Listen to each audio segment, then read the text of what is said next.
I do, yeah. I don't have it on. Yeah, Okay. no, me neither. Okay. So I'm the one. So here we are, live. Maybe just take a breath. Can you guys hear the church bells? Only in my imagination. We'd like to. Yeah, exactly.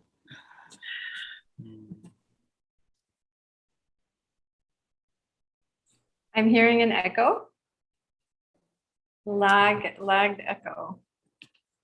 Is that from Sensei maybe?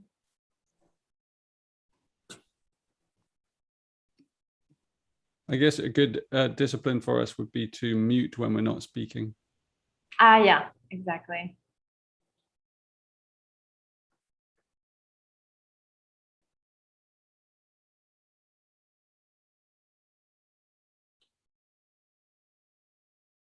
Oh, it was from me. Sorry about that. Okay, great. Welcome. And yeah, take a minute.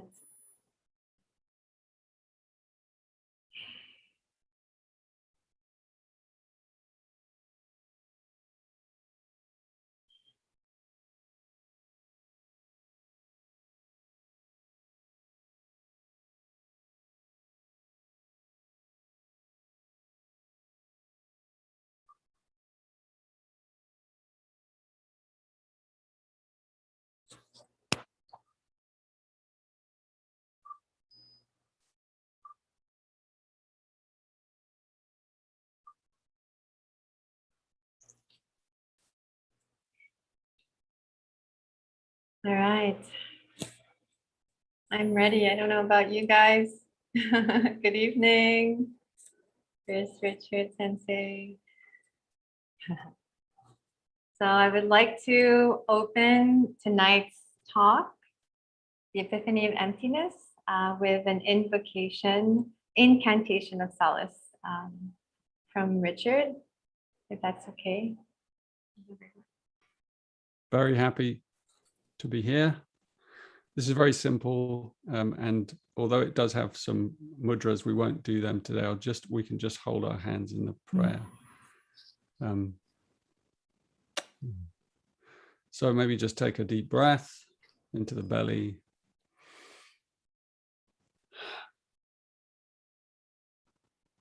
And I'll say the word, I'll say the line, and then we can just each repeat it. You can say it out loud or you can say it inside, however you wish.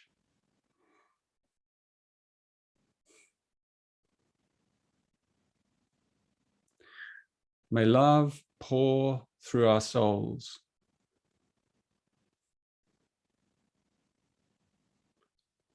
May love pour through our souls, weaving us together as one.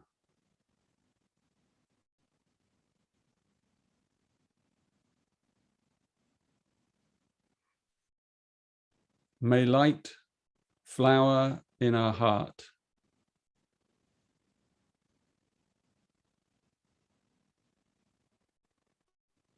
May light flower in our heart, lending us the grace to transform all fear.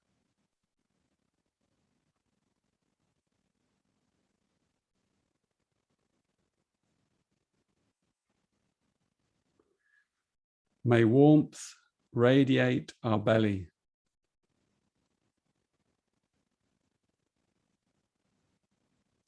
May warmth radiate our belly, bringing prosperity to all.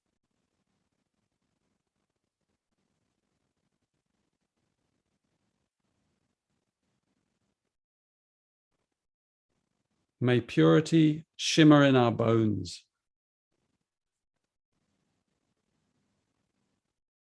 May purity shimmer in our bones, filling us with the light of the stars.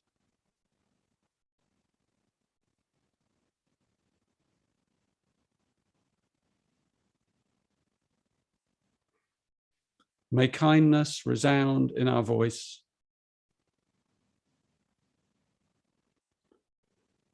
May kindness resound in our voice, softening the way that lies ahead.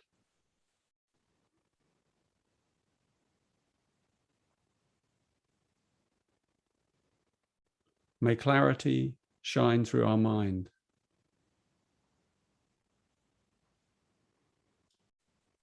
May clarity shine through our mind as we lie in the arms of the infinite.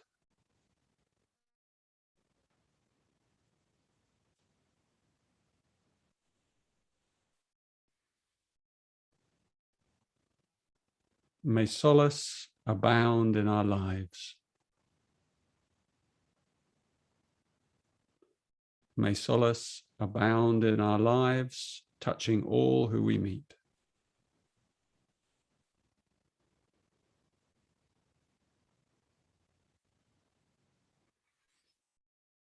May solace abound in the world. May solace abound in the world, bringing all beings into perfect union.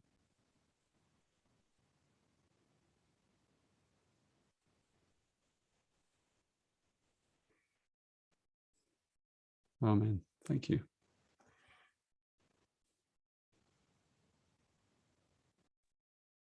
Thank you, Richard. That was so beautiful. I have goosebumps.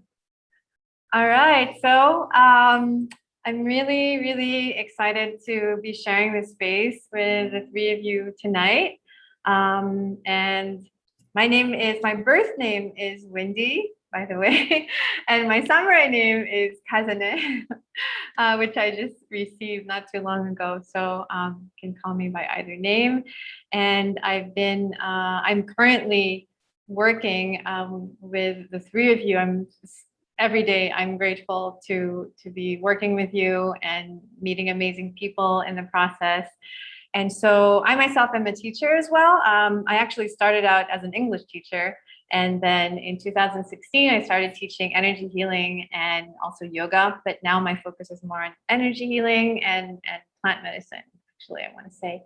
So yeah, I'm going to introduce each one of you, and then we can dive into tonight's topic, and also maybe how I came up with this topic would be interesting. So I actually started working with Chris, I think 2018.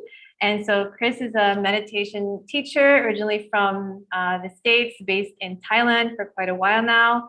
And I've had the immense pleasure of working with Chris in person before the pandemic, and of also holding space with him in Thailand in 2019, I think it was, during a silent retreat, which was all about emptiness, right? No noble silence for 5 days. And so, yeah, thank you, Chris, for being here tonight. I'm doing an equanimity retreat with Chris at the moment, and tomorrow's our last class. So equanimity, yeah, we'll have a chance to talk about all of that in a little bit. So thanks, Chris. And then Richard, whom I started. So Richard is the founder, the creator of the Gene Keys, which so many of you, I think, who are watching are familiar with. And I'm relatively new to the Gene Keys. I discovered this transmission last year. And ever since, it's been like kind of a bit of an obsession. And so I started with the Venus sequence last year, went on to the activation, and then now I'm doing the Pearl Retreat, which we just started. And yeah, Richard is calling in from the UK. And yeah, so nice to have you here tonight, Richard. And then finally this year, I started working actually a few months ago only with Zen Takai, who's my sensei for Bushido. And actually, Sensei is the one who used that word, I think, emptiness, more than Chris or Richard. And you'll have a chance to correct me about that. And so it's not a word that was so much part of my vocabulary. There's so many words that were coming to mind as I was taking notes, like void and silence and space and all of these things. But I I really, really enjoy learning about Japanese culture, how it relates to my energy healing practice, which is from Japan, Reiki, and how important that space is, that emptiness. So thank you, Sensei, for being with us from Japan tonight. So 4 different countries, 4 different time zones. And so a quick word about, so I already mentioned how basically emptiness is kind of like the golden thread that weaves between the teachings that I'm currently undertaking with all of you. And I'm sure there's so many other common features to the teachings, but I was joking with my housemate, Lorna, I think she's watching, and I was like, oh, I'm gonna have this talk with these 3 wise men, and it made me think of the Epiphany, like the 3 wise men. I was just laughing about it, and so it's like, oh, that's a good name. And then I think Chris is the one who came up with Epiphany of Emptiness, if I'm not mistaken. So I think what we could start with is each one of you taking a turn and talking a little bit about your practice and how that role of emptiness kind of fits in, and then we'll have a chance to obviously discuss. And I'd love for this to be an informal conversation, like the last time we had a chance to talk with each other during the podcast celebration. So maybe we can start with Chris. That's okay. Sure. Yeah, thanks, Wendy. And also, I'd like to say it is a pleasure and an honor to be here with all of you, with Wendy, with Richard, with Zen. So thank you all. So emptiness is such a huge topic, and it, I often find it very tricky to talk about because words. That is the idea of emptiness, at least from my understanding, is that words don't always will fall short because emptiness it's an experience, it's a type Chris, of... can you talk a little bit about your work? Chris, is that okay? Like briefly? Sure. Sorry to interrupt. That's fine. So I've been teaching now since 2009.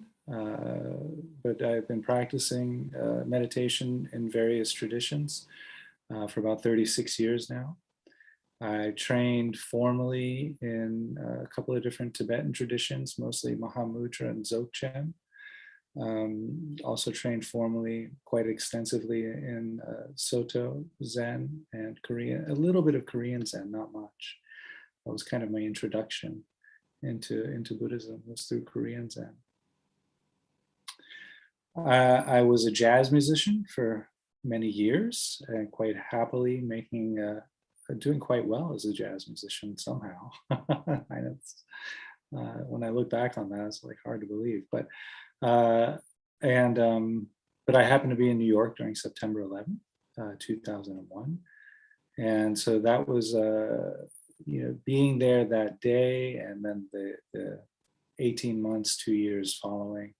And being through the whole recovery process really changed things for me, changed my view of the world and what I wanted to do with my life. And so about 18 months, 2 years later, I really decided that I wanted to immerse myself in all kinds of spiritual teachings where peace and compassion and love were in the heart of those teachings, and to bring those forward so that ideally, in my mind, events like September 11th could never happen. It would just be unthinkable. It wouldn't be, be kind of like the way we look back at cavemen today and see, well, wow, they drew on the walls. Ideally, if these teachings, the way I've come to understand them, if they were embraced and became part of a worldview, we would look back at September 11th and say, what? They did what? They smashed planes into a building? It would just be unthinkable. It would be not comprehensible to the mind. So that's really the thrust behind my teaching, behind my work. I've written 2 books around those topics, and I teach online retreats because of COVID. Teach online one-to-one sessions as well. The retreats are almost always around the four immeasurable minds: compassion, loving kindness, joy, equanimity, again in line with that bringing forward this worldview. And then also taking a deep dive into the four truths of Buddhism. So that's my work. Thank you, Wendy, for that. Thank you, thank you. And so you were saying about emptiness without going into. Where was I? Yeah. Sorry, before I interrupted you. Yeah. That's fine. Yeah. So the way I've come to understand emptiness is a way of experiencing the world,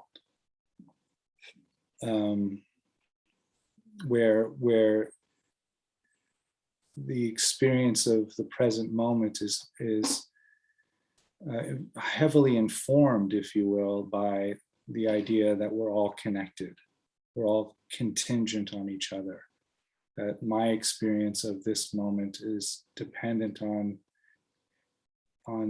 all of you being here, and the computer being here, and the table being here, and the cat being there, and the whole multitude of circumstances which led up to this event, going all the way back to the beginning of time and before. And that if any one aspect of that was slightly different, then none of us would be here right now. And so just to experience life in that, with that kind of acknowledgement that we're all intimately connected and interwoven with each other with every breath. Thank you. Beautiful. Thank you. Mm-hmm. So yeah, Richard, would you mind telling us a bit about your work and your take through the lens of the gene keys, of course. Yeah, thanks. And likewise, echo what you're saying, Chris. I'm very honored to be here with you all. My teachings came, it's been a long story, but I had an experience of awakened consciousness back in my late 20s. And out of that experience came eventually these teachings that I'm sharing now called the Gene Keys. That's making it very short. And essentially the Gene Keys are a set of contemplative teachings that really are designed to unlock the wisdom that is already inside us. So they're not like a knowledge that you put into yourself. They are a series of kind of triggers that awaken what's already inside us and draw it out. So in that sense, they're a trick. And they're designed to trick us into our own emptiness. And in one way, I come from in a way a different tradition from the Eastern traditions, coming from the West as well. And my teachings are kind of about interconnectivity. The experience that I had of emptiness, it kind of got translated in a different way through me. So it got translated as light. So I experienced being light, being nothing but light, being pure light, and light streaming through me, and emptying me in that sense. But it also felt very full. So it was fullness as much as it was emptiness. And I also absolutely want to echo what you said, Chris, that words can't take you into emptiness, obviously, because that's where words end and silence begins. And so I, like you being a jazz musician, I'm a poet. I've been a poet my whole life. And the job of a poet is to stretch words to the very fringes of the void, so that they become like the banks of the void, of the emptiness. And then there's a chance that they can just nudge us over into the other side, into the wordless realm. So all the words, and I used many words, and I've written lots of books, and I do a lot of online courses and teachings, and in many different areas that I follow. And and you know that all of them are designed to kind of encourage us to take that step over into that light, you know. And sorry, the light in here has got really bright while I'm talking. I try and turn it down. That's perfect. That's perfect. So anyway, it sometimes does that.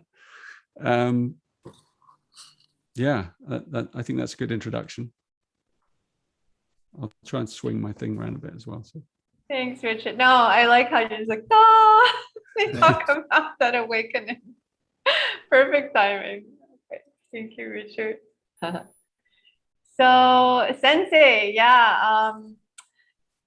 I also want to welcome everyone who's, I see there are a couple of people watching us live. If you have any questions, please just add them to the chat box and we can answer them later. But yeah, so Sensei and I, just to make a little bit of demarcation, I'm a bit of a nerd, so I like to study and I like to read, and I also like music. But when I started working with Sensei, what I like is that it's less words. And so it's the body doing the emptiness, that it's the body embodied, like there's a lot of embodiment, which I do get with, you know, both Chris and Richard as well. And I appreciate that. But with Sensei, it's like 50, it's like almost more on the embodiment. So how do I connect to that emptiness so that Sensei can see it? He's like, oh, now you're doing it right. I can see it in your movement. So that's kind of like, whoa, it's for me, it's bringing it to a whole different level. So yeah, Sensei, can you tell us a bit about, yeah, your teaching, your practice, and then where emptiness fits in? Okay, thank you very much, Kazane-san, today. And nice to see you again, Chris-san and Richard-san. Nice to see you again. Okay, my name is Zen Takai. My ancestor was a samurai. And around 400 years ago, one of my ancestors became a ninja. That's why we are learning about ninja technique, samurai technique, both. Okay? And emptiness, about emptiness, it's a very important keyword for the samurai, also ninja, because samurai and ninja technique is sometimes inspired from a nature element. Okay, basically it's from a 5 element. For example, this one. First element is a ground. It's earth, ground. And the second one is a water. And the third one is a fire. And the fourth is a wind. Okay, and the last one, and this is a center of the philosophy. It's a sky. And the sky kanji character is that same meaning is emptiness. Okay, and important point is that, for example, ground element is that basic training. How to stand, how to grip the sword, how to swing a sword. Very basic training. Second one is a water. Water is that how to move like a water, moving like a water. Okay, moving technique. Okay? And the third one is a fire. Fire is that fire described about emotion, because fire is similar like emotion, angry emotion and sad emotion, also happiness or something, and similar like a fire. Okay, and fire is that looks like a strong and hot and dangerous element, but everything have an opposite side. Okay, everything have an opposite side. And the fire is looks like a strong element and dangerous element, but opposite meaning is that fire is very cool and clever, because if catch the fire in this room, okay, maybe start burning from the paper, maybe next wire, maybe next wood or something, and finally iron or something start melting. Opposite, it's impossible. Okay. And for example, catch the fire here in this room, and first iron melting, and second is paper burning. It's impossible. Always checking the order. That's why fire element is that if you feel some strong emotion, angry emotion, sad emotion, first you have to just concentration, just checking the order like a fire. Number 1, number 2, number 3, number 4. That's why you can control the emotion. This is a fire technique. Okay. And the wind technique is that, for example, water is you can touch the water and you can see the water. But wind is just feel, because we cannot touch the wind. We cannot see the wind. Okay? Wind is just feel. That's why wind technique is that catch the feeling. Similar like sixth sense technique. Sometimes we go into the mountainside and making a blind, and the master attack from the behind. And if you feel something, you avoid. Okay, seems like this. This is wind technique training. Okay, catch the feeling. Okay, and today's theme of the today's theme is a sky element. It's an emptiness. Okay, emptiness training is that it's a nothing, just empty. Okay? This is very important point because there is a reason. Because we have a no Bible. Okay, we have a no Bible. That's why we have just taking a process: ground, water, fire, and wind. Okay, and the last one is that nothing. Because samurai way of thinking is that each person different way of thinking, each person different body, each person different history. That's why last element is that you have to catch your answer inside your mind. This is very important point. That's why last one is empty. And for example, I'm teaching a samurai technique, also ninja technique. And the important point is that seems like how can I say? I am not master. Of course, I'm a master teaching, but learning with the students, and try to catch each other answer. Okay, this is important process. Okay, because nobody know answer. Nobody know answer. You have to catch your answer inside your mind.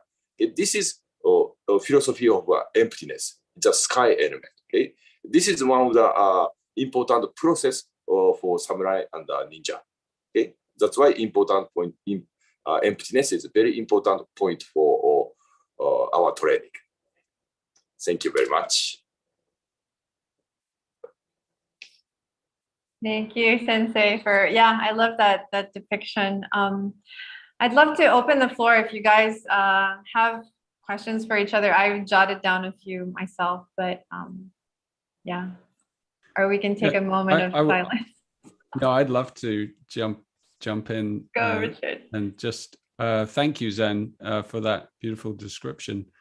And also want to thank you because the last time we spoke, you mentioned about samurai trains only 60% and then leave 40% for integration. And that went very deep inside me, and it corresponds exactly with my own process. And I was also quite surprised by the percentage because especially when, as you compared it to like Olympic athletes who train 110%, but I absolutely love it. I think there's such a wisdom in that, because in our very developed, so-called developed society, we work so hard and we push ourselves and stretch ourselves so much. We're like, we expect so much of ourselves. We expect we want to be successful, and that attitude of just training 60% and then pausing or relaxing or taking time off for the emptiness to inform us is a beautiful philosophy, I feel. And I teach that through the art, what I call the art of contemplation, which creates space inside us, spaciousness, I would call it, spaciousness inside our lives by pausing often. The foundation of contemplation is to pause. You pause regularly in your life, in the day, and a pause can be very short or it can be quite long. It can be an activity, can be a pause. It's the quality of the pausing that creates the spaciousness, and then all kinds of transformation and insight can take place inside the pause, in the emptiness. So I want to thank you for that 60%. And if you have anything further to add, I would love to hear it. Yeah, thank you very much. Yes. 60% is very important number for Samurai Ninja. Yeah, because for example, samurai martial art is that important way of thinking is that enemy is not only one, not only one. For example, in modern generation, normal sports and normal martial art is that enemy is just only one, just only one. Just that's why concentration just one direction, and or choice is just win or lose. Okay, just two choice. Okay. But in the real fight, samurai people, also ninja people, important point is that just keeping a balance and at the first place, how to avoid the fight. This is most important technique for samurai and ninja. Sometimes in the comics and movies, samurai and ninja always fighting and shouting and kill so many enemies. But fight is very, very final judgment. It's already off balance because fight is already there's a revenge and revenge. Okay, it's very big risk. Okay, that's why always keep just 60% and making a balance. And sometimes long distance, sometimes ambiguity. That's why we are making a balance. This is important point. Okay, and for example, samurai technique and also ninja technique, many kind of rule of movement, and it's called a kata. It's a form. Okay, number 1, number 2, number 3, number 4, number 5. It's a very, very long distance, long process. Okay, and kata meaning is that you can go back to emptiness feeling. For example, after the cutting, we have to taking a blood and pinch the blade and go back and this direction and half and subbing the index finger like this, blah, blah, blah, blah, blah. So many kind, okay? But this is very important point. After the cutting, it seems like energy is explosion. It's a seems like 100%, okay?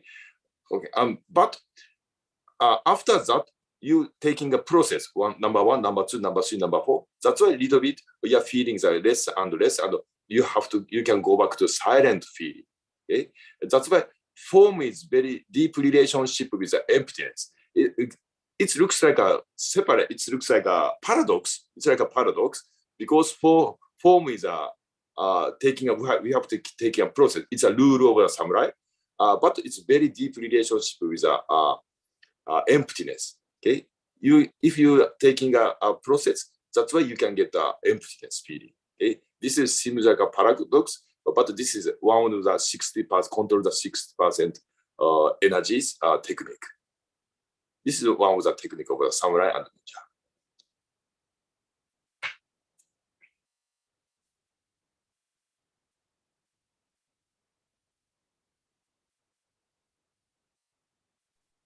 I think it's similar with Richard always says that, you know, the gene keys is a lifelong process and contemplation. And that's how I feel with the teachings of all of you. They're actually quite, like I get so much with 1 hour with, you know, with Chris on the retreat or with Sensei. And I feel like I need 200% to integrate.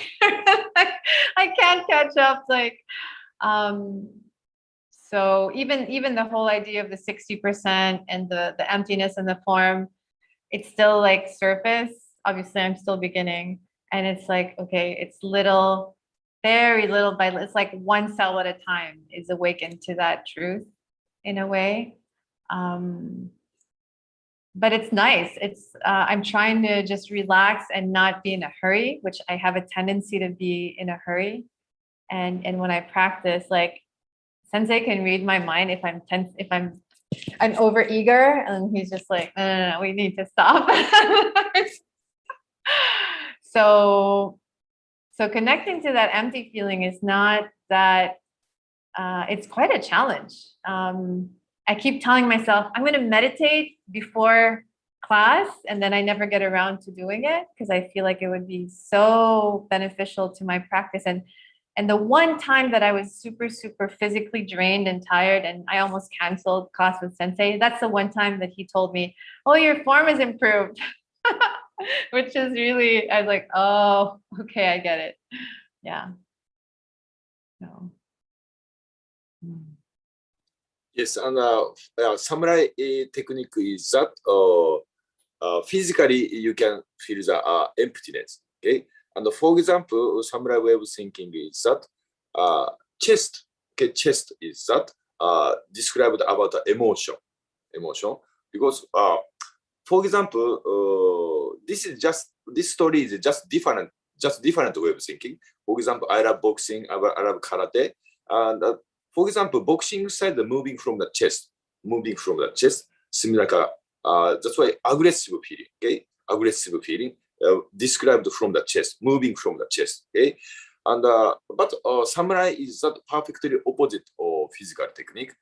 Don't use your chest too much. Don't move your chest too much. Okay, this is very important point because important point is that no sign for the enemy. Don't show your emotion. Hide your emotion. That's why we can make this meaning is that, for example, samurai martial arts ultimate meaning is that how to relationship with others. This is important point. And if you're showing emotion or something, it's a little bit making an off balance. Sometimes making an off balance. That's why don't show your emotion, hide your emotion, and it's a chest is important. Don't move your chest. Okay. Little bit. I'll show you one movement. Okay, little bit. Okay. Just watch, please. For example, boxing style moving from the chest like this emotional feeling, and sometimes comic style, movie style also, or sword techniques are moving from a chest like this, moving from the chest, similar emotional feeling. But real samurai movement is that don't show your emotion. That's why not chest moving, okay, and using here, tanden. This is called the tanden. Okay, and moving just here. Okay, just that's why chest is similar like empty feeling. Okay, moving like this.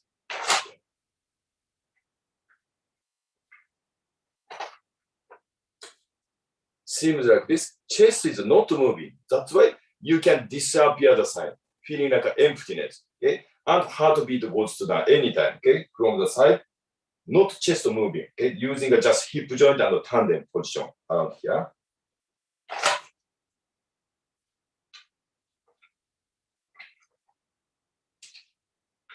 This movement is that you can catch the emptiness feeling.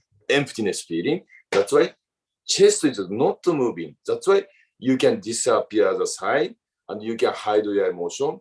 That's why after that you can control the whole situation. You can make a good relationship. You can make a control your mind. Okay, this is important point, and I think it's very interesting technique because. In the physically, you can feel the emptiness, and you can feel the how to control the emptiness little by little. You can understand. Okay, thank you very much. Small demonstration. Thank you very much. That's fantastic. Thank you, Zen. That was a beautiful demonstration.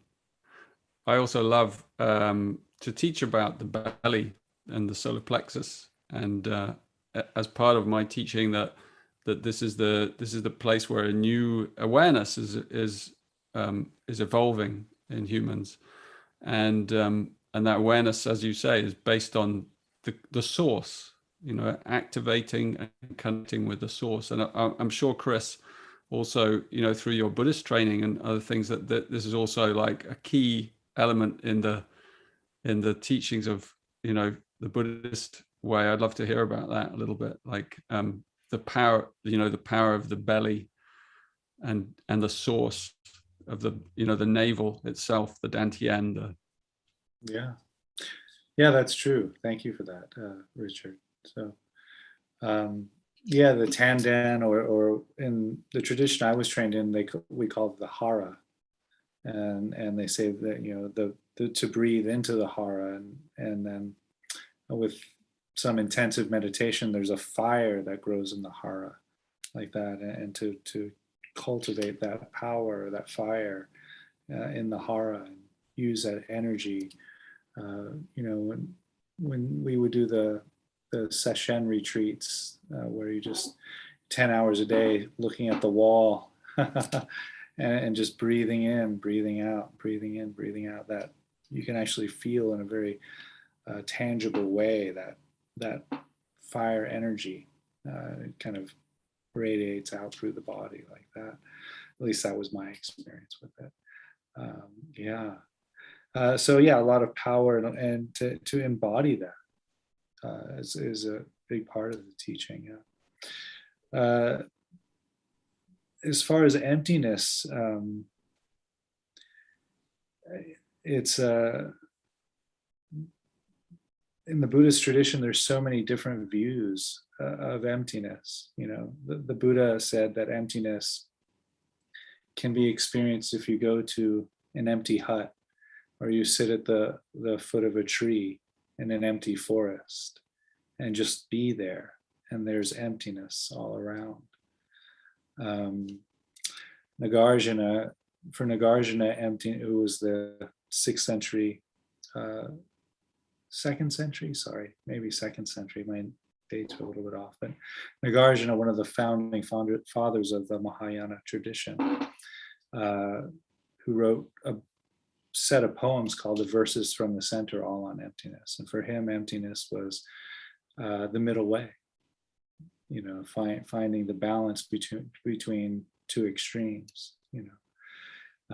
For Hui Ning, the 6th century, or the 6th patriarch of Zen, for him, emptiness was the empty space that holds everything, holds all of experience. So there's so many different ways of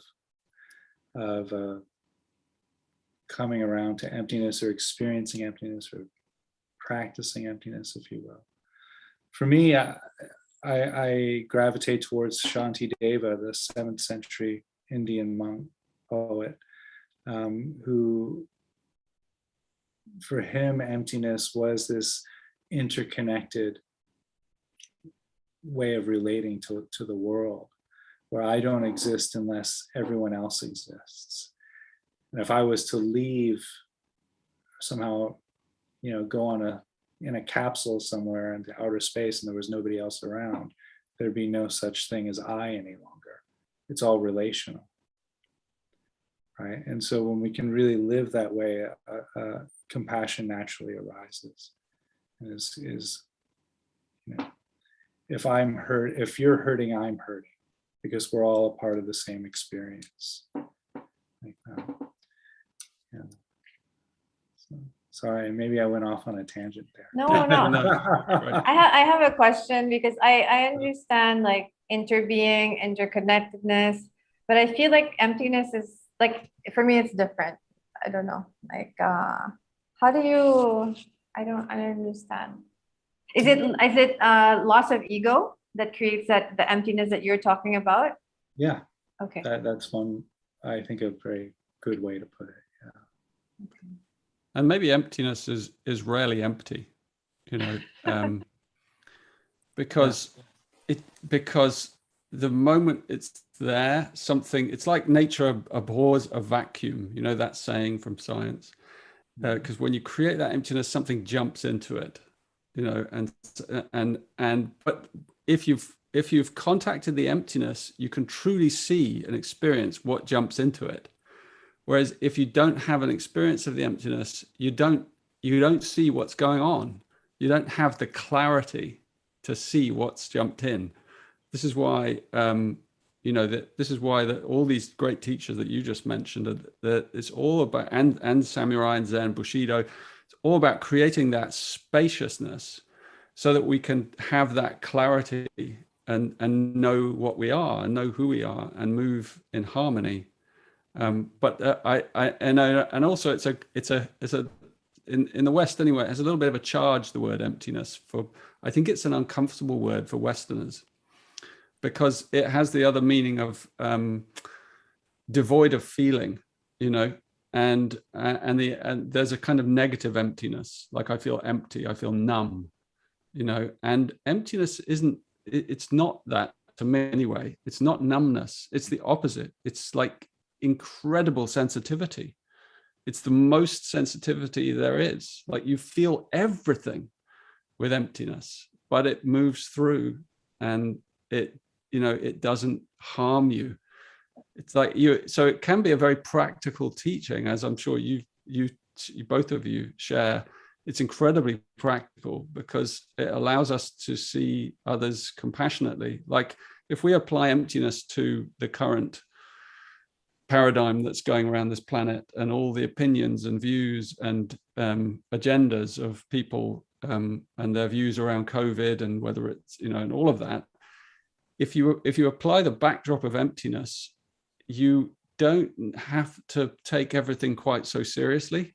Yeah. Because you can literally see one view come across your screen and you can feel into it, and then you can see another view come across your screen and you can feel into it, and you can begin to empathize with lots of different views and states and also pain.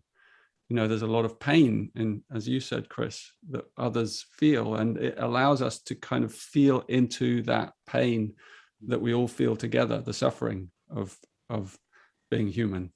So I feel like it's the field that allows us to be more human in that sense, to relate. I think both of you have said that, like to relate more clearly with others, more purely, from belly to belly, what they call harage, that communication from belly to belly is the purest form of communication, perhaps. Anyway, some thoughts from me. Thank you for that, Richard. Yeah, am I muted? No. Beautifully said. I have had that experience as well, and I not exactly, I mean, more or less, but I do try to teach from that space when I'm offering classes, sessions, and it actually relates back to my career as a jazz musician, because when one is improvising music, you have to be, or at least it serves one, to be in that space of emptiness so you can hear what the other musicians are playing and respond in the moment, in the present moment, and create something fresh and what speaks to what the other people are saying or on their instrument, And so when I'm teaching as well, the idea is to inhabit that space. I think of it as the river of ever change, which is, the title of a book that I've written. So this emptiness for me is that's how I envision it, this river of ever changing experience. And so, in a sense, I like to think of emptiness as an emptying, because when we fix it into a noun, it kind of makes it seem like there's a destination. But if we leave it as a verb, and then this is this constant flow of emptying. And we can, as you were saying, receive what the other people are saying to us and then offer something that's an appropriate response to that. It's fresh, it's in the moment, it's pure. And yes, emptiness, I think, has that capacity to give birth to that, to allow that to happen. Yeah. Love that. Love emptiness as a verb. I think that's something to carry away. Thank you for that. Sure. Yeah. Thank you, Chris and Richard. I was actually thinking about there are things that are lost in translation. Like, for example, with Chris, this is another thing that's been resonating with all of your teachings. How in Chris, was it in Chinese or even in Japanese? It's the same character for mind and heart, right? Yes. Yeah. So it made me think, like, the word emptiness in Japanese, is it interchangeable with void, or is it interchangeable with silence? And we have somebody here from France, Bridget, she's saying, is there a difference between emptiness and vacuity? Which I think they're synonymous, but there's like, it's interesting when we translate also, right? And then we bring even the kanji character, which has other layers of meaning. And so, yeah, I'm curious about that word. And Richard said that it does have that charge. And I was joking with Chris it's not a very sexy name for a talk, right? Like emptiness. Like, I don't know how many people are gonna want to hear people talk about that, but I don't know. Sensei, is it similar to void? Is it similar to silence in Japanese? Or Yes, very close. Because it's very close, and also its relationship with Richard Chris said it's a harmony. Harmony and emptiness and silent is very deep relationship. And for example, samurai martial art is that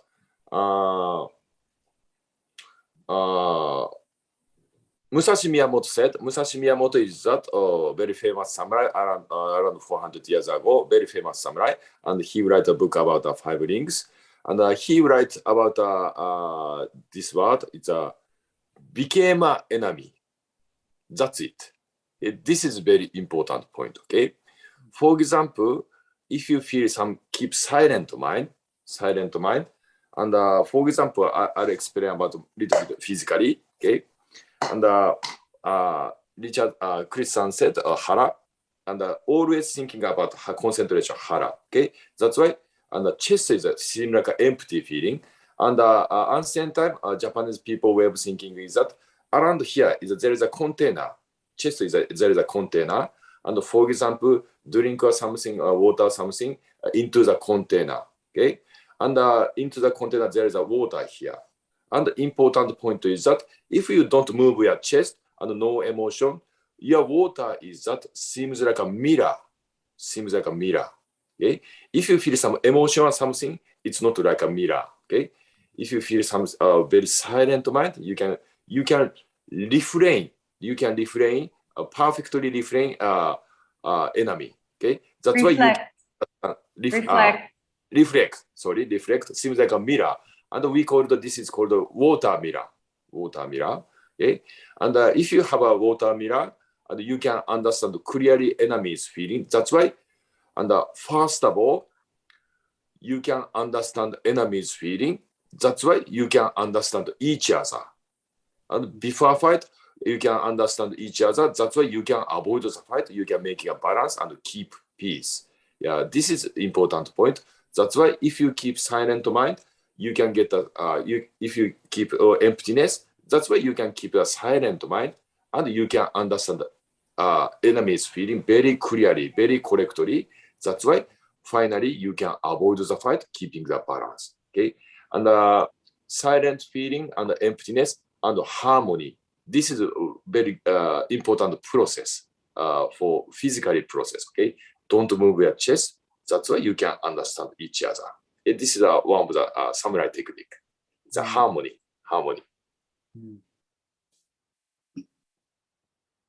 Thank you for that, Zen. Thank you, Sensei. I like I'm sorry, just gonna say that I like the. It sounds like the silence is the space that allows the empathy with the enemy, right? You can empathize with them in that silent space of emptiness. Yeah. So quite similar, I think, to what we were saying. Is that?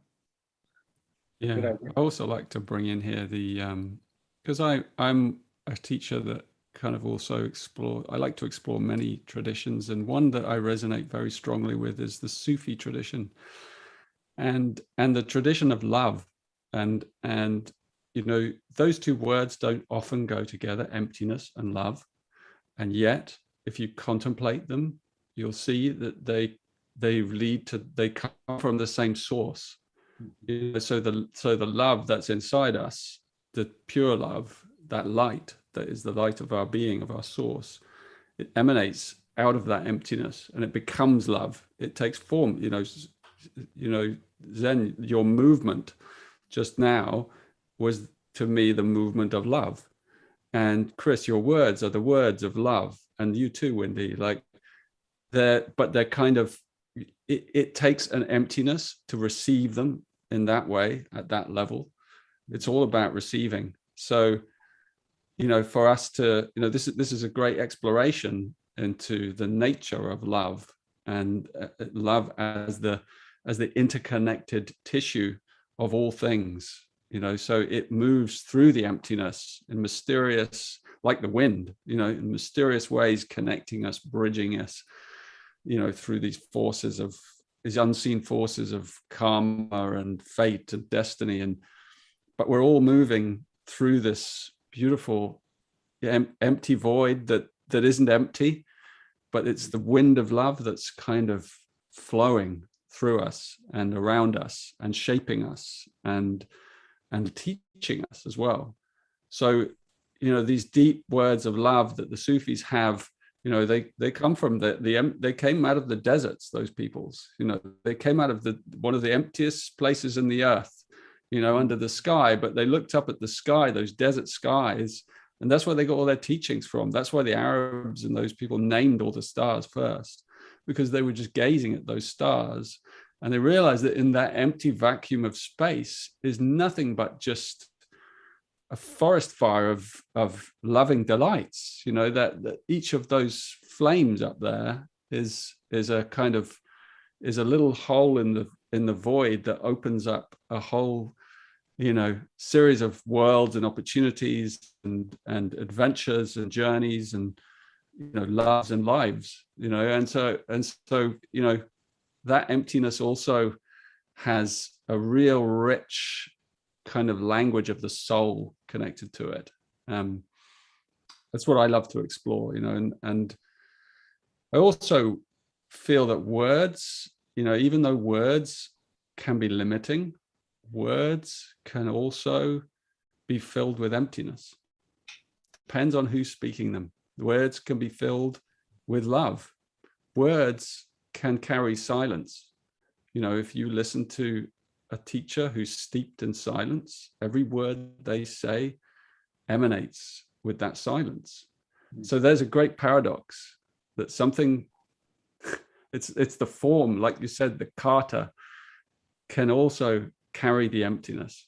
And that's the great challenge of all teachers and teachings, that how do we create a form that carries the formless? So it's a great challenge, right? Indeed it is. Yeah. Richard, your offering there reminds me of there's quite a famous passage in the Buddhist canon where the Buddha says, I think it's in the Diamond Sutra, where the Buddha says, I've taught for 40 years and haven't uttered a word. And yeah, speaking to that exact thing that you were saying there, you know, the art of speaking without creating a duality is it's quite an art indeed. Yeah. So what really struck me there, Richard, and it's kind of mind-blowing for me, because first time Sensei told me, like, hide my emotion and I'm moving from the chest too much, I got very defensive. I didn't show you that, but in my head I'm like, I'm Filipina, I cannot hide my emotions. Like, I'm all, that's all I am. Like, what's left with it? So I'm gonna try to do, Richard, I'm gonna keep that in mind next time we train, Sensei. And instead of trying to have emptiness, which for me is still abstract, maybe if I replace it with love and receptivity, then maybe it'll be more easeful for me and I won't intellectualize emptiness and the emptiness so much. So I'm going to try that, Richard. I'll tell you how it goes if I'm able to, because right, there's that you're doing so many things. You're holding the emptiness here and then focusing on the hara for building the power, and I'm like, I feel very clumsy doing that, but I feel like I could hold the love and the power more comfortably. Yeah, so I'm gonna try to do that. In a way, the love, you know, is what I often share with people. In my experience is that love actually emanates from the belly. You know, we feel it emerge here, you know, intuitively, but actually only a soft belly, an open belly, can actually lead to an open heart. But that's different from emotion. You know, Like that's a soul quality, that kind of love I'm talking about. So I don't think it's in any way, I think it's very connected to what Zen is talking about. You know, it's that stillness that comes as this emanation of divinity, you know, of divinity in motion, or majesty in motion. We call it in Gene Keys majesty, you know, majestic movement, like your movement, Zen. You know, it's coming from that place of deep, you know, grounding in the source. But it is love in action. But it's not the emotional love. You know, we kind of often think of love as emotion. And actually, I think the true deep love is although it can have an emotional component, it runs really, really deeper even than the emotions. It's more of a deep connection to all the fabric of being, as I was saying earlier. Yeah, that relates directly to the practices of loving kindness, of metta. Yeah, that it's just the underlying energy of happiness, of connectivity, of, you know, interconnected relationality. Yeah. It's interesting that I'm realizing there's a divergence when it comes to that word love, and Chris and Richard use it a lot, and I've never heard Sensei use it in our class. So I just find that interesting because I guess it's the culture, and maybe it's something else, but yeah, it points to that same thing that Richard's talking about. That, yeah. Yes, yeah, and okay, yeah, Japanese word is that how can I say? Ancient time we have no word about love. Yeah, yeah, love is that it's a similar. How can I say? Yeah, okay. If yes. How can I say? This is difficult to just talking. Okay, okay, but I'll try to explain about it. Okay, and emotion is that it's a human instinct. Okay, and Kazane-san said the hide your emotion is very difficult. Yes, because emotion is human instinct. Okay, and important point is that emotion seems like a fire. Okay, of course we need a fire for cooking and getting a warm or something, but control is very important. Control. Okay, if you understand the mistake or something and thinking of burning everything, yeah, that's why. And control is important, and it's a similar like always 60% is important. Okay, little by little try to less and control the fire. Always control the fire is important. And for example, love is also. And for example, all the Japanese movie is that love scene is that, okay? Not hugging, not kissing like this. Okay, if you feel some love or something, and scene is that you direction is a little bit changing. Okay, and back to back. Okay, this is described about love. Okay, and try to, because if you are feeling like a 100% love, that's why try to less, and that's why, and not face to face. Little bit change the direction. Okay, that's why it seems feeling. Of course, modern generation is very different. Everybody hug and kissing or something. Okay, but ancient time people doing that. That's why we have no about love. About kanji character, it's love is that. Ancient time we have no about love. Different word. Sometimes in Japanese it's itsukushimi. Itsukushimi meaning is that. This is I researched about this kanji character and what translate in English, but I cannot find. But it seems like a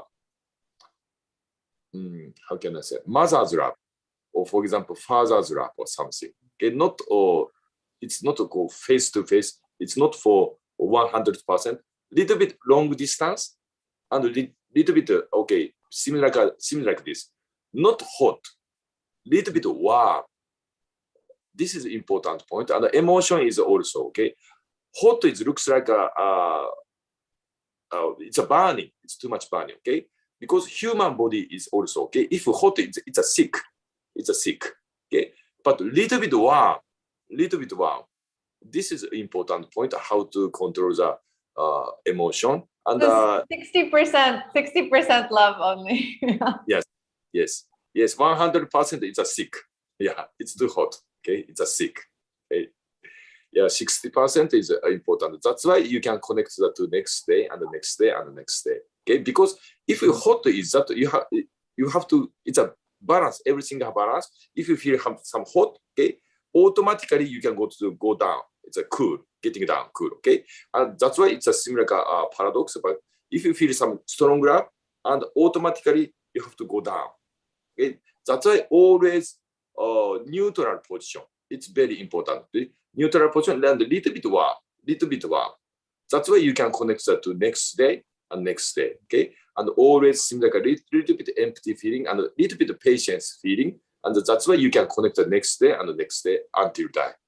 Yeah, and also samurai training is also okay. And this is a little bit difficult thing. And for example, drawing a sword. Oh, I can get a new skill. Okay, I can get a new skill and try to getting a better and getting a better. But if you feel something getting a better, you have to stop around 60%. This is very difficult thing. Okay, because of course want to try to get at 100%. Okay, but if you try to get a 100%, it's a little bit emotional feeling and using a muscle too much. Okay, yeah, that's why after the day and after the day. And the next day, maybe you cannot, or you not try to the technique and not, how can I say, you cannot connect every day, okay?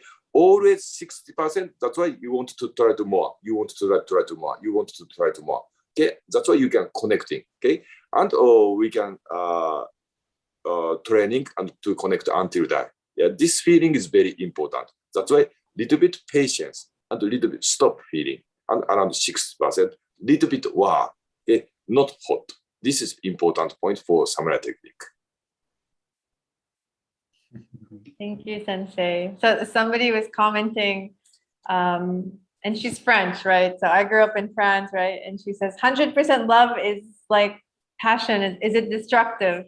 And then, so I think that's what you're saying. If it's burning, then it's destructive. But this really makes me think of the equanimity retreat with Chris, and especially this one meditation practice with Chris, which is about the worldly winds. And it's one of my favorite practices. Maybe we can do a short one, Chris, later or before we close. Would that be?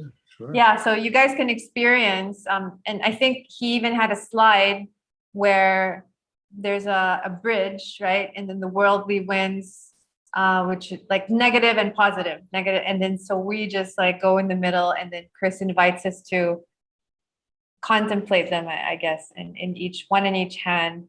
And then we're just like steady. I don't know. Yeah, that reminded me of that practice. Yeah, finding that middle path. There's a lot of wisdom in that for sure. Yeah. And then connecting to and honoring the space. There's another. So Sensei often uses pictures, and there was a picture with how in Japanese art, right? There's a lot of the emptiness, like in jazz, the pauses, and like in all of you. So in the Japanese art, I think it was the one with the birds, Sensei. Like, was that the one with the empty? There was you're illustrating something about emptiness in one of the drawings you showed me. That was one illustration, but the other one was the gate, the torii. And Sensei was showing a picture of a gate to the temple and explaining that you're not supposed to walk in the middle. You're supposed to like honor the space, the empty space in the middle, and walk along the sides. And I just thought that was so beautiful. Like, that's how much they honor the emptiness. Mm-hmm. Yeah, the Tori. Yeah, this one is called the Tori. Okay, this is a gate of a shrine. Gate of a shrine. There is a Tori, and the Tori is that. Tori meaning is that it's a bird. It's a bird. I meaning is that it's a there is, and there is Tori. Tori is that there is a bird. Okay, because bird is that the symbol of the sixth sense. Okay, because bird is always flying with the sky, the symbol of the sixth sense. Okay, and the Tori meaning is that there are two core, left and right, or there are two core, and here is for the bird. Bird is coming and stop here. Bird is coming and stop here. That's why this gate is called Tori. Okay, and important point is that, if you go into the shrine, please don't go in, go walk in the middle. Middle is always keep emptiness. Okay, little bit right side and into the shrine, and if you go outside and a little bit outside, okay, always keep empty feeling, and that's why bird is coming here. That's why bird is coming here. Okay, this is a symbol of the gate of the shrine. Okay, and also ancient time, human body is also seems like a Tori. This meaning is that normal sports in modern generation, normal sports is that core is just one core. Seems like this. Core is here. Okay, center is a core. Okay, but ancient time, samurai people different way of thinking. Core is a double core, left and right. We have a double core and control the left side and left side, right side. That's why samurai movement is that control the double core, left and right. And that's why Japanese sword technique is that using the left side and right side. Left side and right side. Okay. Core is not center. We have a double core, left and right. Okay. And control the left and right. That's why always center is feeling emptiness. Okay. And control the double core. Okay. For example, if you feel desire, for example, okay, I need this pen. Try to get this pen. If you have a core is a center like this, moving like this. This is similar like making an off balance. Okay? And that's why how to control the double core, left and right. This is very important. For example, we have a double core, left and right. Okay? And for example, normal people is that just right-handed. Okay? That's why try to get using a right hand. Okay? That's why important point is that disappear this core,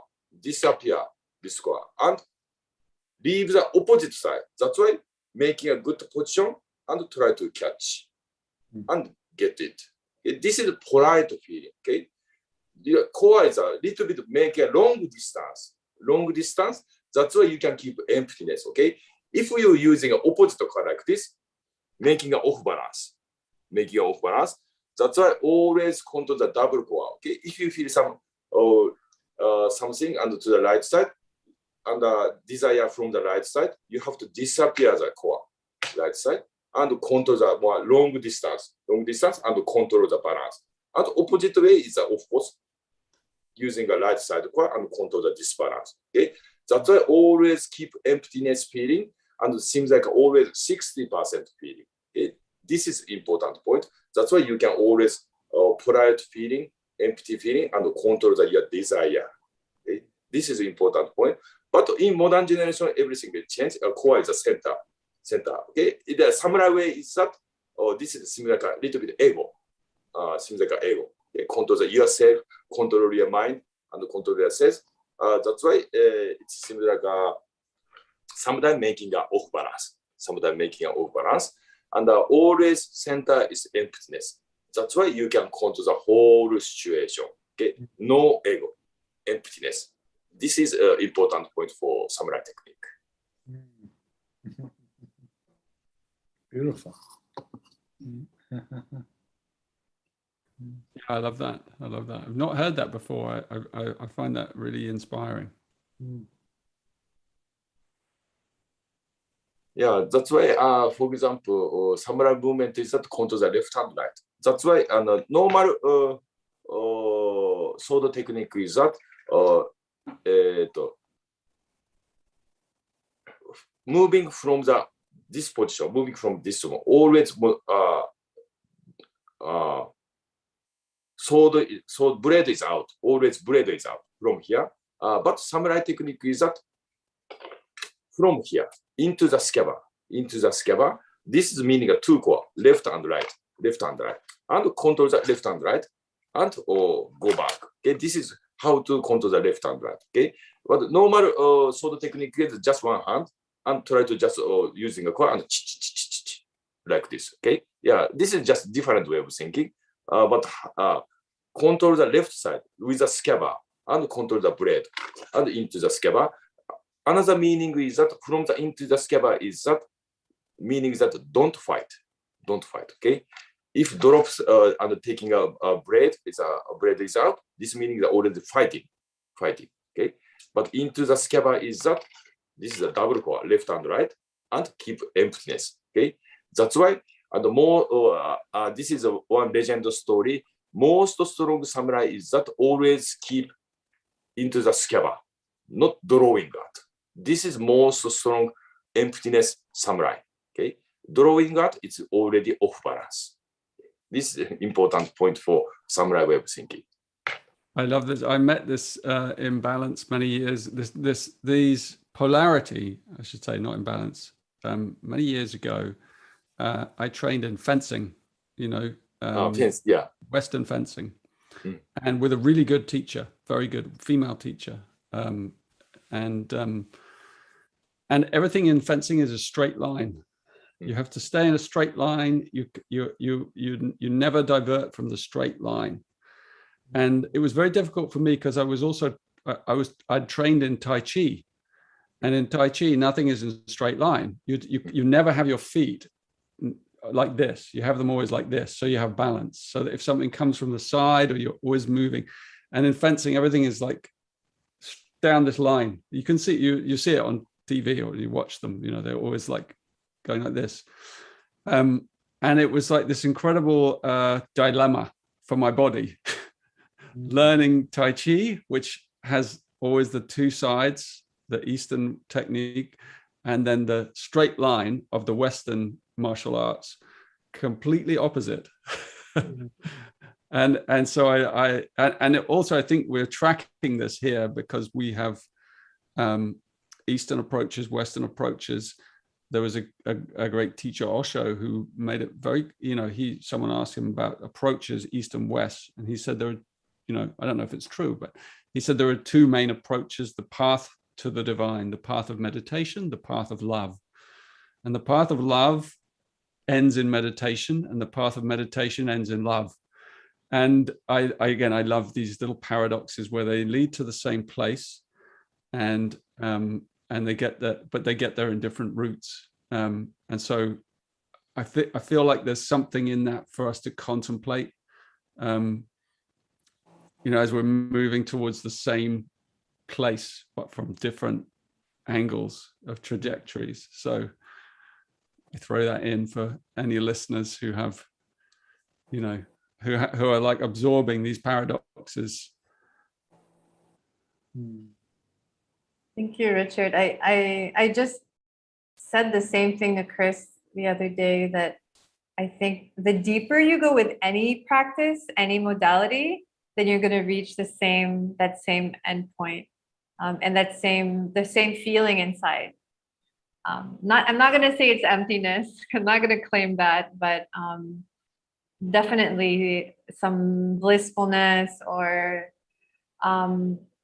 Richard mentioned how in his late 20s he had that surge of light that helped him kind of start transcribing the gene keys. And as Sensei also was sharing during the naming ceremony about a moment where he also had a complete connection with the nature, and with his sword, and his practice completely changed from that point.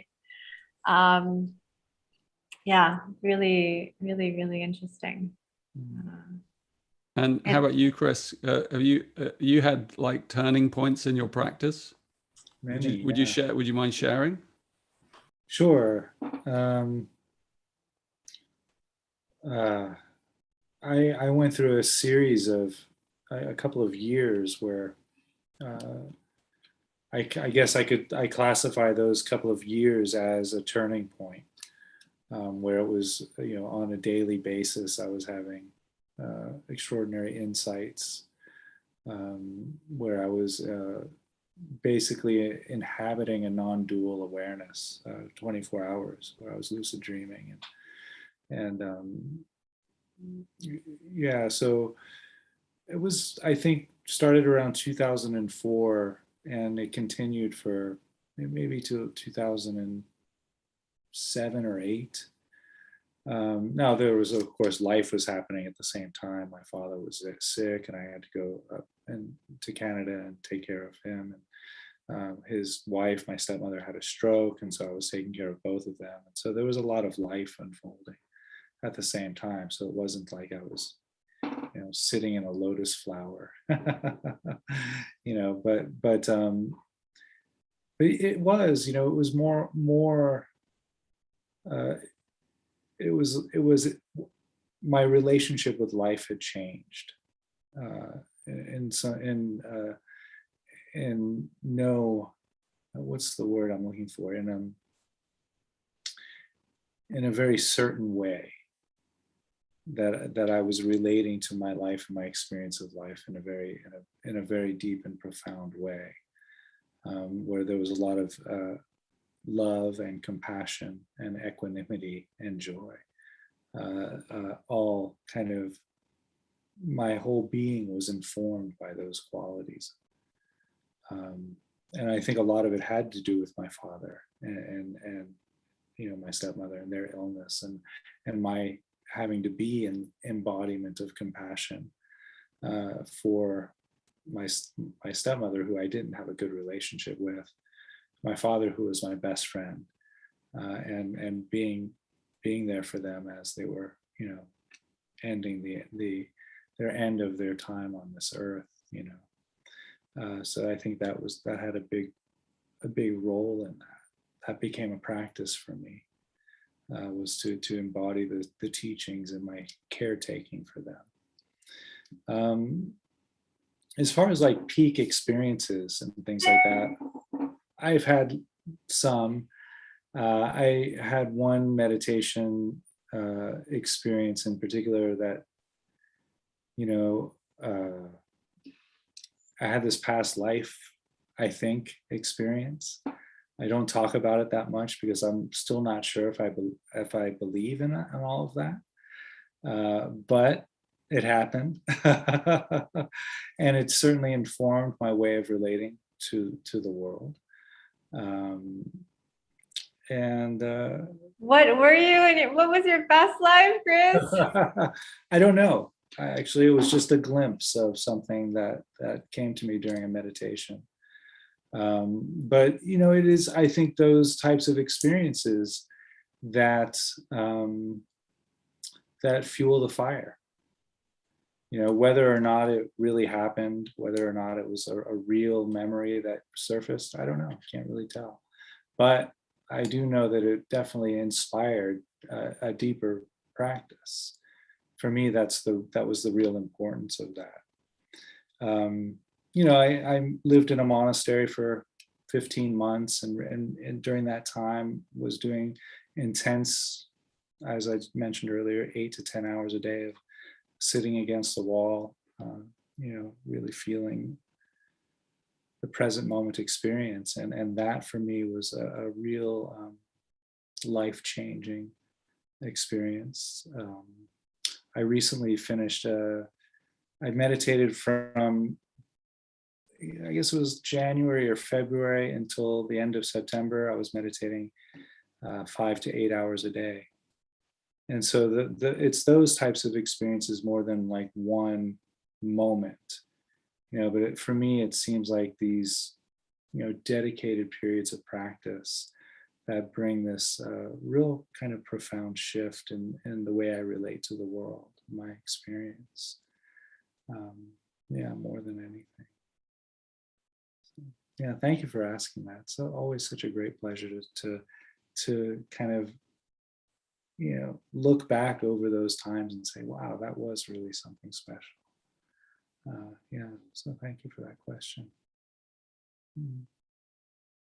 Thank you all so much. I'm just checking in on the time. It's 9:23 here in the Philippines. And I think we can slowly start wrapping this up. I feel like we can have so many more interesting conversations, so many topics that I would love to discuss with you three and others perhaps. I vote for the topic of love next time. The topic of love. Actually, Brandon, who's also studying with Sensei, said that samurai training and culture seems to take the position that love emerges out of a commitment to duty, honor, discipline, and responsibility to enrich the meaning of your life as a foundation. So I think I agree with Brandon-san about love of coming from that duty and that honor. I think that's a big part of Japanese culture. Mm-hmm. And also hello to Lorna-san, who's on the same retreat with Chris as I am on. And the path of meditation leads to love, and the path to love leads to meditation. She liked that quote. So I would love to end with a little meditation from Chris, but maybe we can go do one more round. And could you guys also share how people can work with you? Because you're such amazing teachers. I always feel so grateful and blessed. And I want to share your teachings. I do share your teachings. So I know Chris has something coming up in December, loving kindness retreat, right? Mm-hmm. 2 things coming up. So maybe, we can just go around and have some closing comments. Chris, you can go ahead again. Okay, sure. Thank you for that, Wendy.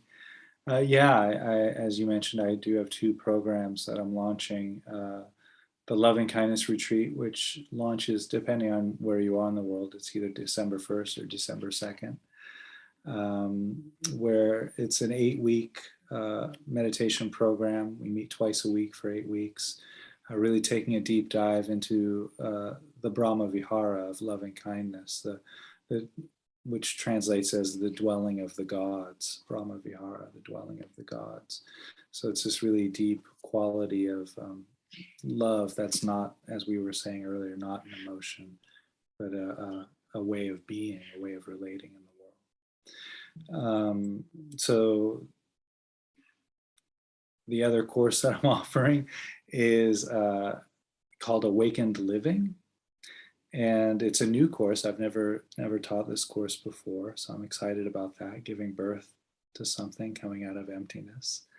And it's a 12-week program taking a deep secular dive into the first 3 offerings that the Buddha taught, the first 3 teachings, the first 3 suttas, which is the 4 Noble Truths and the Eightfold Path primarily, and how we can use that teaching to bring mindfulness to all aspects of life. I'm very much looking forward to that one as well. Yeah. Beautiful. Thank you, Chris.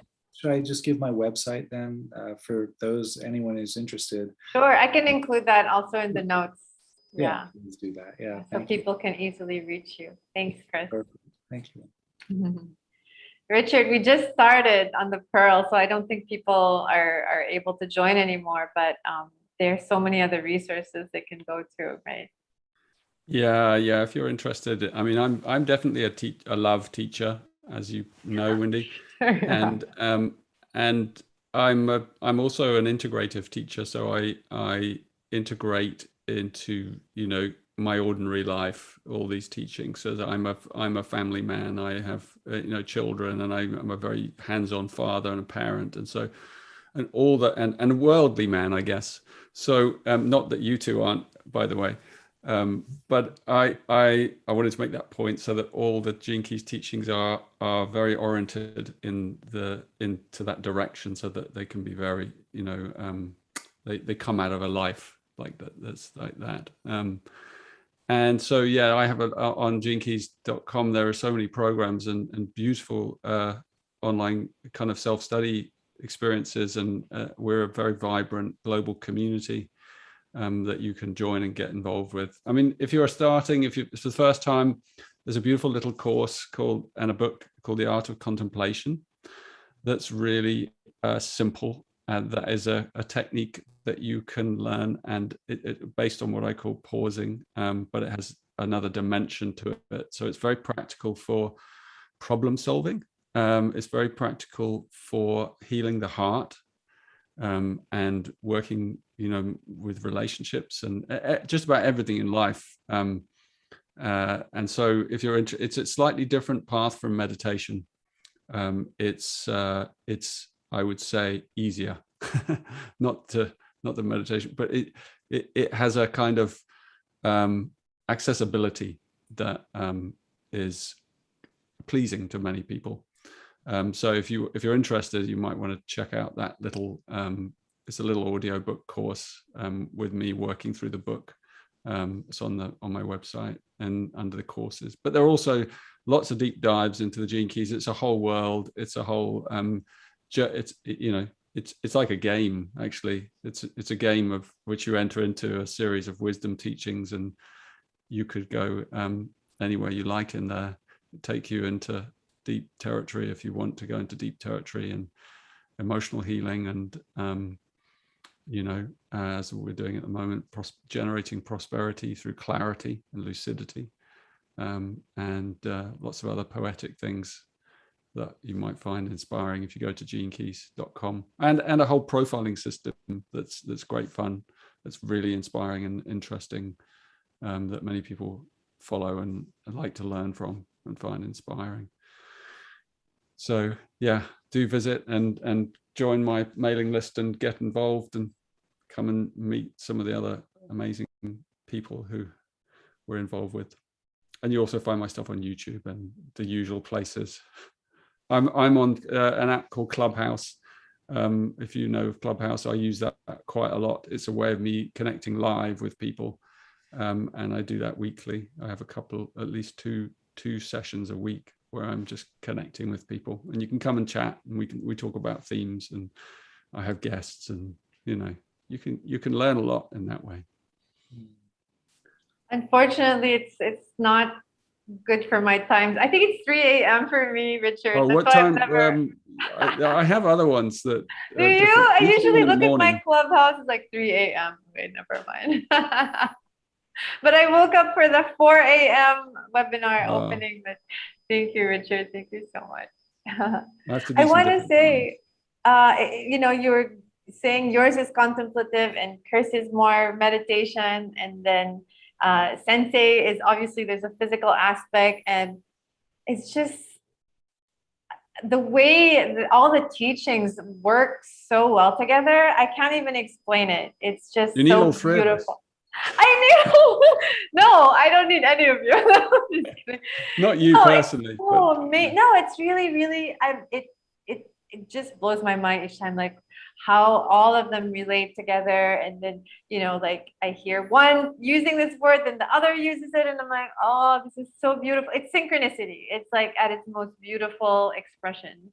So I really encourage all the viewers. There are 22 people with us at the moment. Like, explore working with Chris and obviously Richard, and so Sensei used to have live retreats. I saw pictures from Poland, from Tsushima Island, which is like the samurai island. So beautiful. That I'm just hoping we'll be able to do those.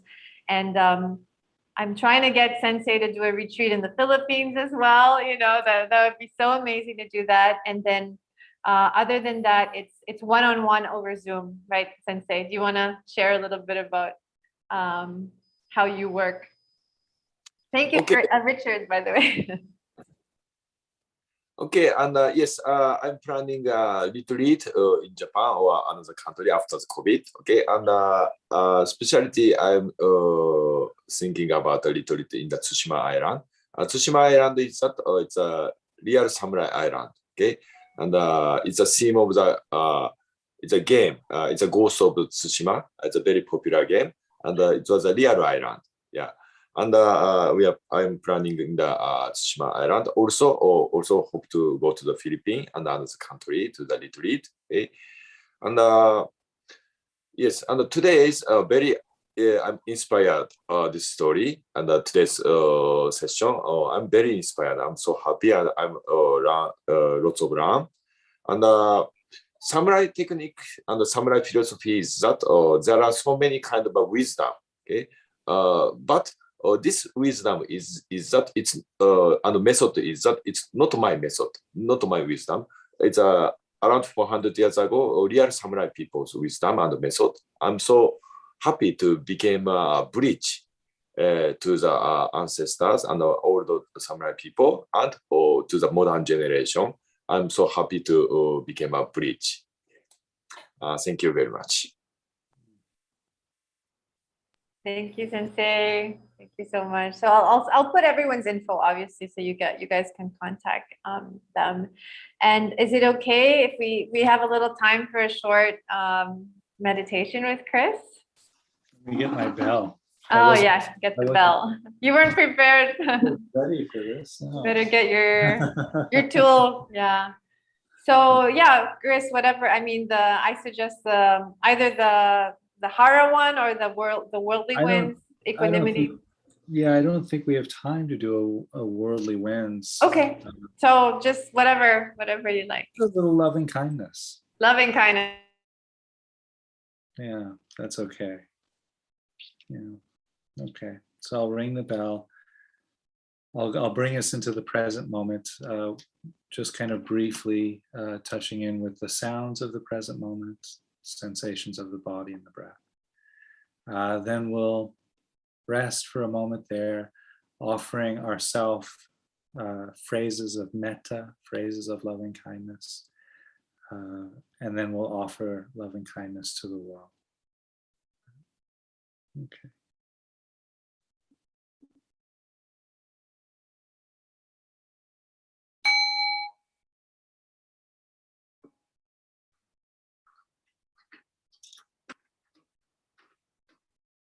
So the invitation here is just to arrive into this present moment.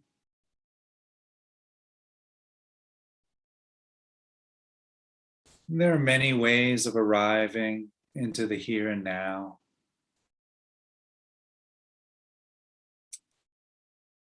And for this practice, let's just start with the experience of sound.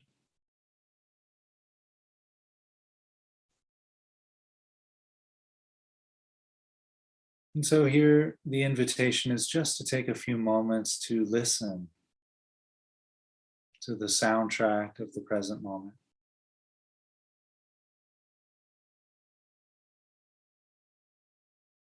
You might notice quiet sounds or loud sounds.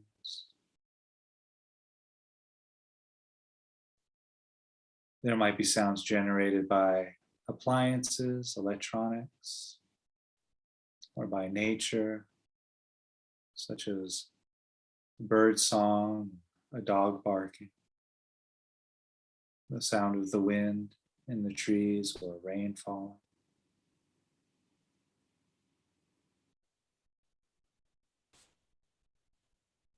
Regardless of the quality or the origin of the sound, you might notice how the sounds arise, they stay for a while, then they pass.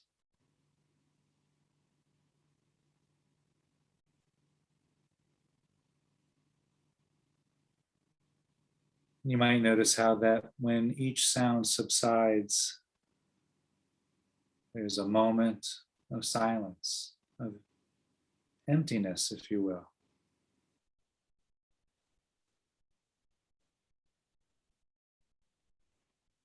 And out of that emptiness, a new sound perhaps is brought forth.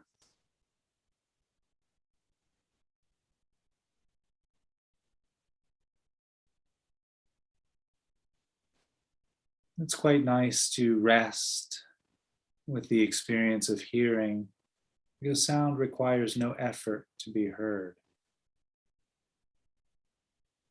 The sound simply appears.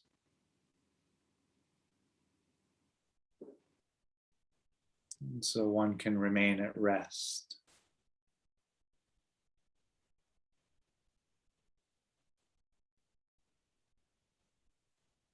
And so while we're here resting with the experience of sound, the invitation then is to notice any sensations arising from the feet, perhaps the feet against the ground or the floor.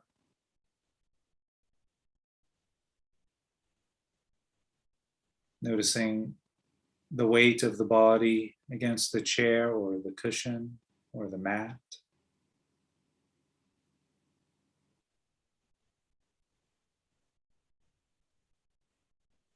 There might be sensations of clothing against the back, the shoulders.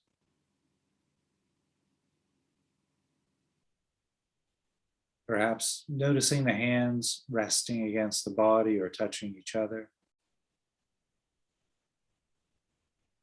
The arms resting against the body.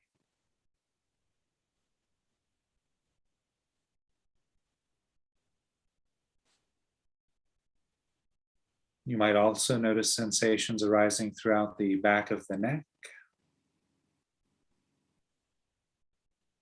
sides of the neck.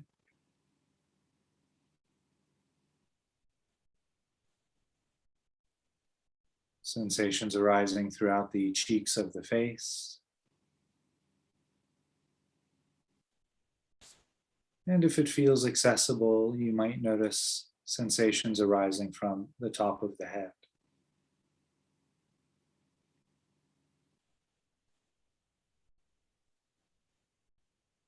And while we're here resting,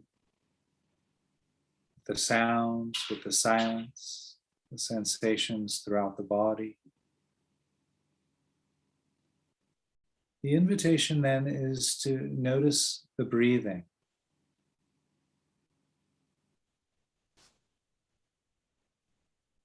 And perhaps noticing the rising and falling of the abdomen with each breath.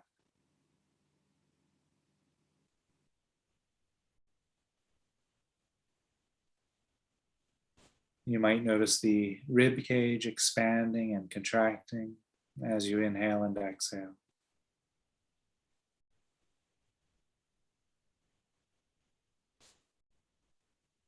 You might also notice how the shoulders rise and fall with each breath.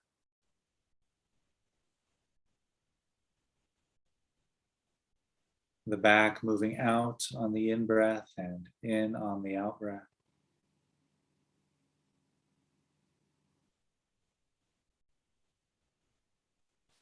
Perhaps noticing how the temperature changes from cooler to warmer at the nose and the back of the throat as you breathe in and breathe out.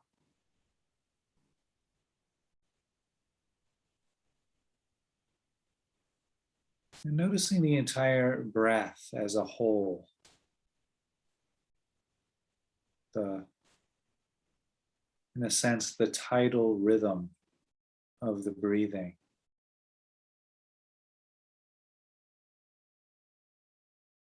How the breath matches the waves gently lapping against the shoreline.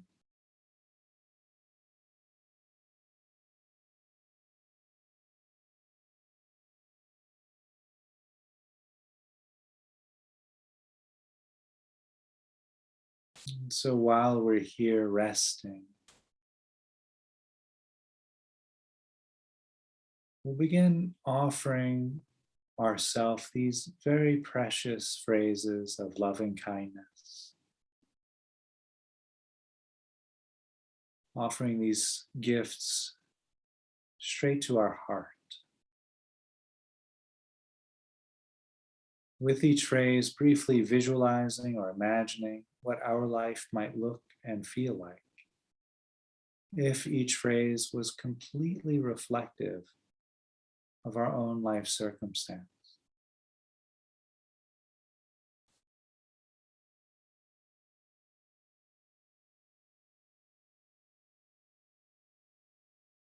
May I be happy.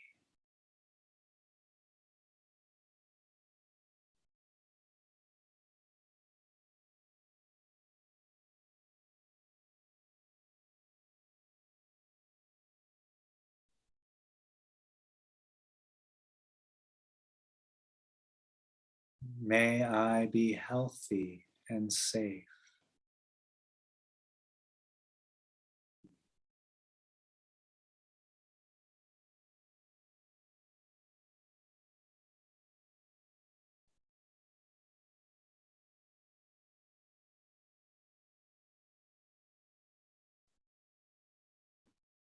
May I live a life of peace without struggle.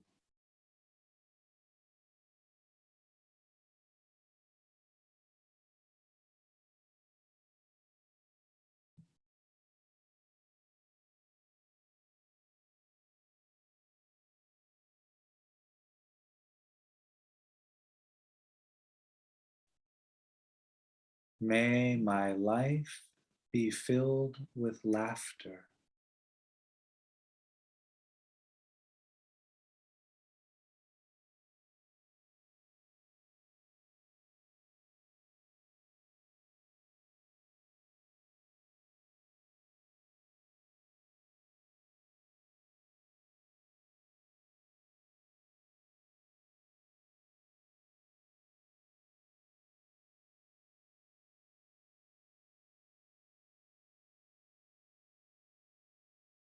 May my life be filled with ease.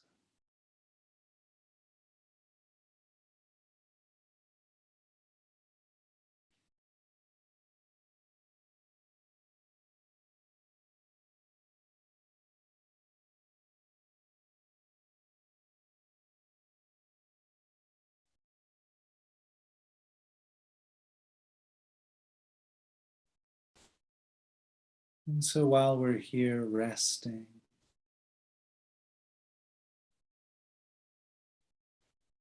the invitation is to bring into awareness, either by visualization or imagination, the entire world and all of the inhabitants in the world. People from all walks of life, people of all political ideologies and ethnicities and belief systems, recognizing that all lives have their fair measure of joy and sorrow.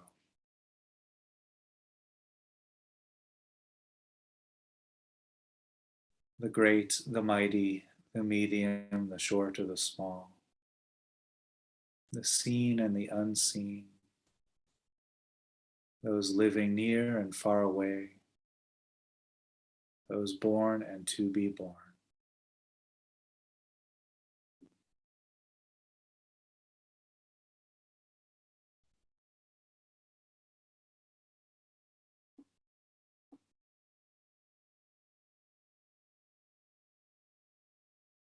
May we all be happy.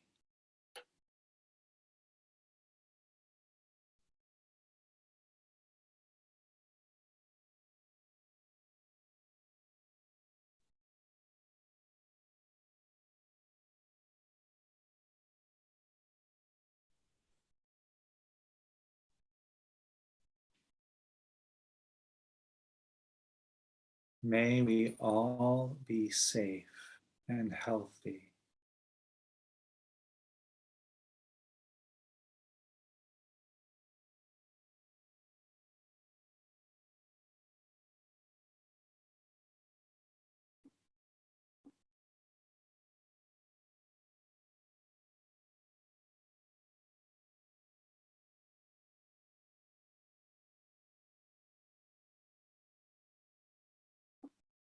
May we all live a life of peace without struggle.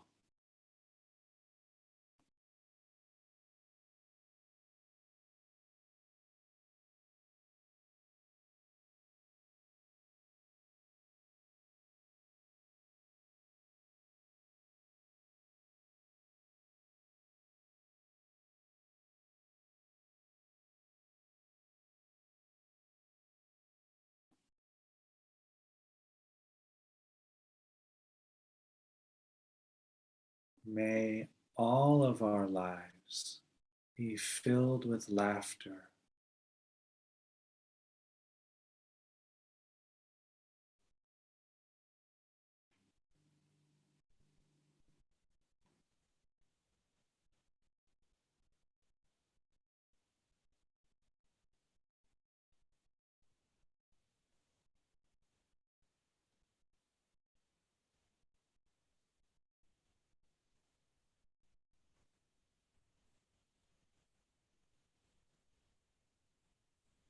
may all of our lives be lived with ease.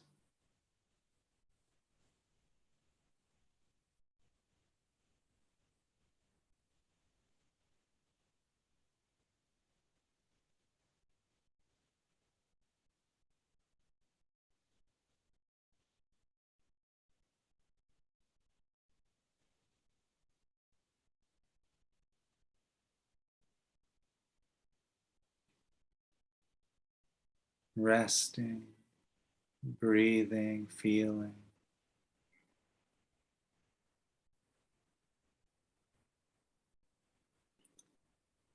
And so, in the next stage of this meditation on loving kindness, letting any visualizations dissolve,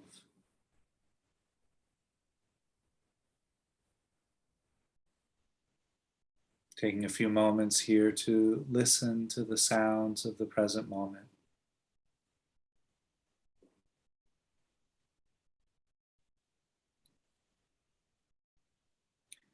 Perhaps noticing how each sound finds its perfect place against the backdrop of silence.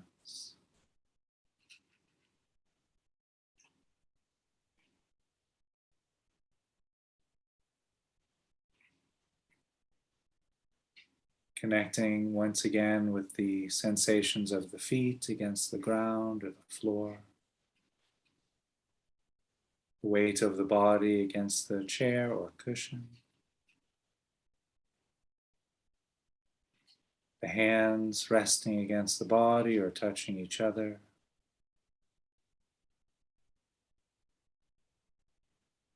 Sensations of clothing against the back, the shoulders.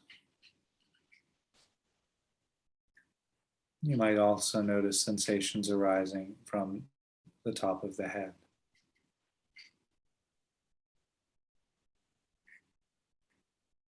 And also noticing here the breath, sensations from the nose to the abdomen to the nose.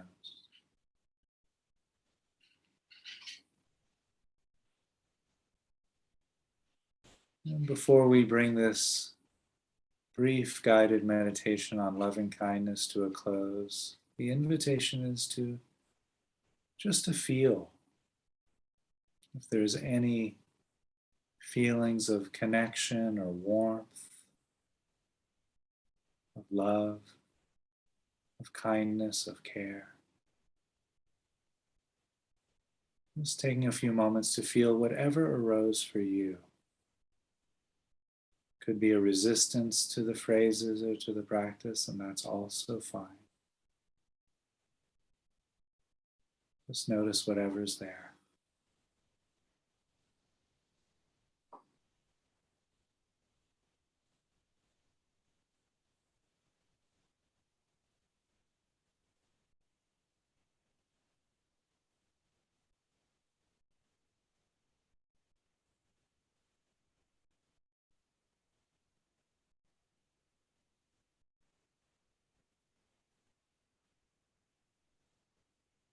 So in the next breath or two, we'll begin to shift away from this meditation and back into a conversational space. I'll cue that by ringing the bell 3 times.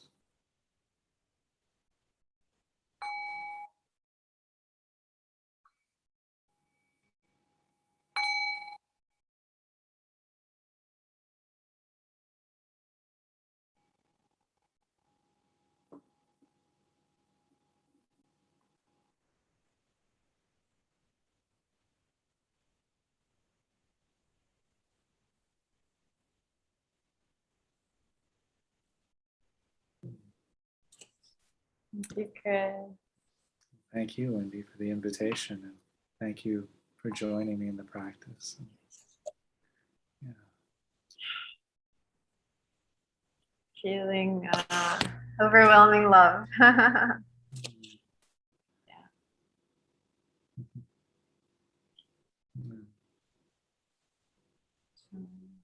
Wishing all of you a nice evening. That you should have a good afternoon. Feel so much gratitude, so much love, so much peace. I don't know about emptiness. I'm not sure yet. I'm still finding my way around emptiness, but love definitely. So I hope we, get to do this again, and I hope people will benefit from this transmission. Thank you so much. Arigato. Thank you. Pleasure. Thanks, Wendy. Thank you for bringing us together. Yeah. Good night, everyone. Sending love. Bye-bye. Hi, Richard. Bye, Chris. Bye, Zen. Take care.